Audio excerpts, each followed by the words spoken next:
एक नियम बना लो। बैसाख महीने से सात महत्म में ये वर्णन किया कि एक बेलपत्र का वृक्ष हो या पीपल का वृक्ष हो या तुलसी का पौधा हो या आंवले का वृक्ष हो या बट वृक्ष हो, उस वृक्ष के नीचे बैसाख के महीने में जो जल समर्पित करा जाता है, उस जल की पुण्य इतनी प्रबल हो जाती है कि व्यक्ति के जीवन में जितना पाप कर्म करा होता है वो सब निष्फल हो जाता है, वो सब समाप्त हो जाता है।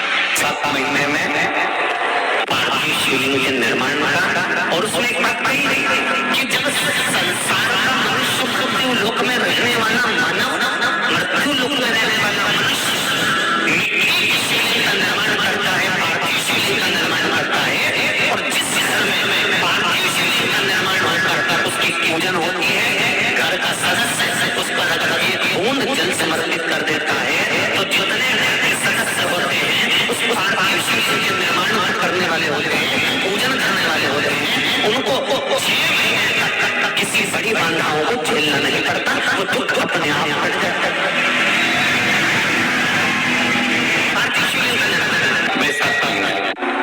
बैसाख के महीने में मिट्टी के पात्र में जो रात्रि भर जल रखा हो, मिट्टी के पात्र में अगर आपके पास में घड़ा हो, हंडा हो, नी हो तो दिया हो, दीपक हो, कुल्हड़ हो, कोई भी तुम्हारे पास में जो मिट्टी का पात्र उसमें जल भरना, वो जल बैसाख के महीने की किसी भी सोमवार के दिन, किसी भी सोमवार बैसाख महीने या किसी प्रदोष के दिन या बैसाख महीने के शिवरात्रि के दिन मिट्टी के पात्र का जल अपने घर के प्रत्येक व्यक्ति का स्पर्श कराता है, उस मिट्टी के पात्र के जल को तांबे के पात्र में डाल लीजिए और घर के प्रत्येक व्यक्ति का स्पर्श करा लीजिए और शंकर भगवान पर कुंडकेश्वर महादेव के नाम से समर्पित करिए। कुंडकेश्वर महादेव कभी जीवन में पीछे पलट कर देखने की जरूरत नहीं पड़ेगी, आप उन्नति की सीढ़ी की ओर बढ़ते चले जाओ। बैसाख महीने में मिट्टी के पात्र का जल भगवान शंकर को समर्पित होना चाहिए, उसका सुख हमारे जीवन को एक आनंद फल प्रदान करता है। जिसे कहते हैं ना, कोई अच्छा मिले ना मिले, धन मिलने से कोई भाग्यशाली नहीं होता, सत्ता मिलने से कोई भाग्यशाली नहीं होता, वैभव मिलने से कोई भाग्यशाली नहीं होता। महाराज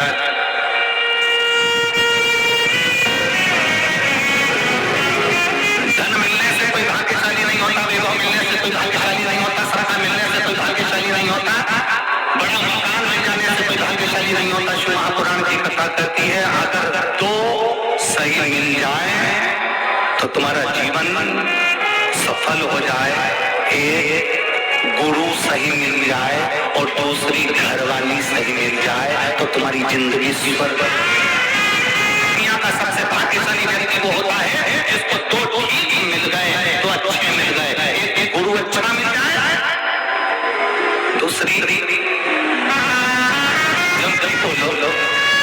घरवाली अच्छी मिलेगी।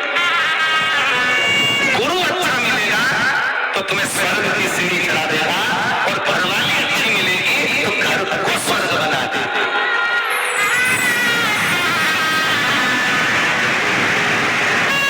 और इसमें से भी गुरु भले पीछे रह जाता पर जगदम्बा बैसाख के महीने में 9वीं तिथि को माता जानकी का प्रागट्य हुआ है पृथ्वी से।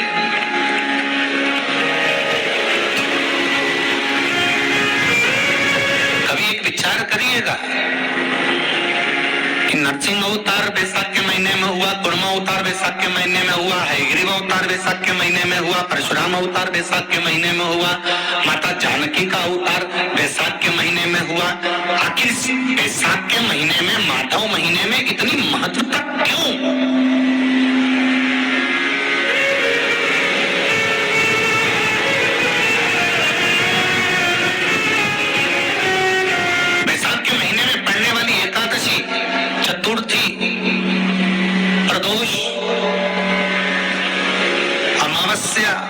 पूर्णिमा, शिवरात्रि, ये सभी इतनी महत्वपूर्ण क्यों हो जाती है?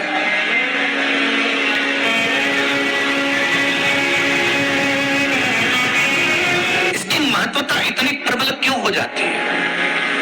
किस लिए? क्योंकि बैसाख का जो महीना पड़ता है, सूर्य की संपूर्ण तपन,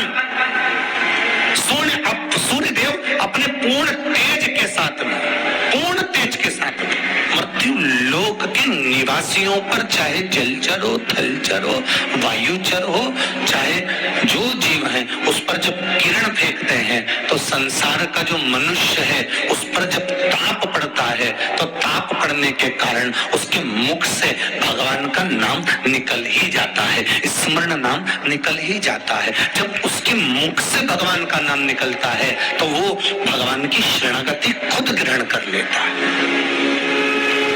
स्वयं।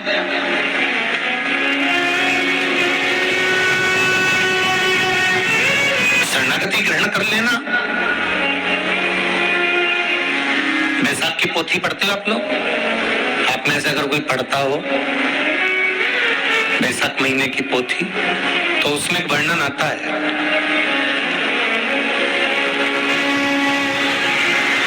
गीता प्रेस गोरखपुर के कल्याण अंक में भी आप ये पावन बैसाख चरित्र श्रवण कर सकते हैं। उसमें बैसाख महीने की पोथी में 10वें दिवस की कथा में 10वें अध्याय में एक व्याध और शंख मुनि का चरित्र आता है।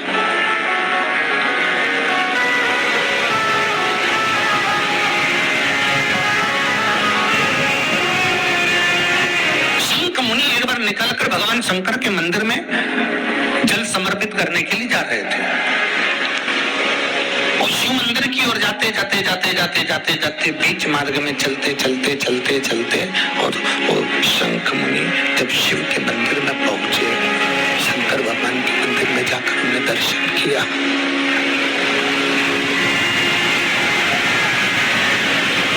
जल का पात्र उठाया और वो जल का पात्र उठाकर जब भगवान शिव को समर्पित कर रहे थे तो उसी समय जल का पात्र उठाकर जब शंकर भगवान को समर्पित करा गया और शंख मुनि निकलकर जब बाहर आ रहे थे, आते आते शंख मुनि के मन में एक भाव उत्पन्न हो गया कि जब हम भगवान शिव को कुछ वस्तु समर्पित करते हैं तो उसका फल, उसका पुण्य फल हमें कितने समय में प्राप्त होता है। ये शंख मुनि के मन में एक विचार जागृत हो गया, शंख मुनि के मन में एक भाव जागृत हो गया। एक लोटा पानी जो भगवान शंकर को समर्पित करता है, मरने के बाद तुम्हारी औलाद तुम्हारा किसी पवित्र नदी में तर्पण करे ना करे, तुम्हारा शिव को दिया हुआ जल तुम्हारे खाते में पहुंच जाता। आपने जो शंकर भगवान को एक लोटा जल दिया है, शिव जी को एक लोटा पानी चढ़ाया, शंकर भगवान को एक लोटा जल समर्पित करा है, शंकर भगवान को एक लोटा जल अगर आपने दिया है तो वो आपके खाते में पहुंचेगा जरूर, ये निश्चित है, पक्का है।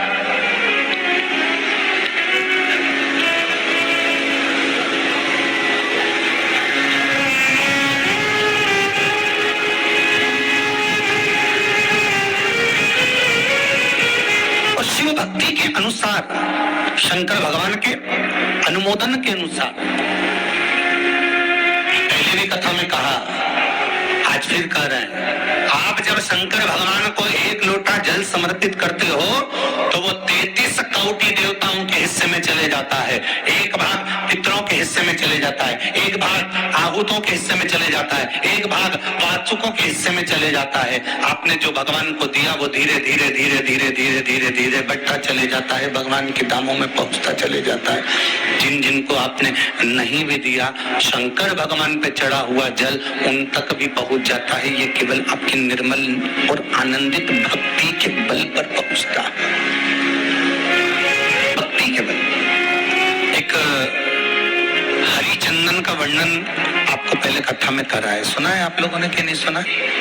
तुलसी की लकड़ी जब सूख जाती है तो उस तुलसी की सूखी हुई लकड़ी को घिस कर चंदन बनाया जाता है, और उस चंदन को भगवान ठाकुर जी को, लड्डू गोपाल को, भगवान कृष्ण को, राम को या शालिग्राम भगवान को वो चंदन लगाया जाता है।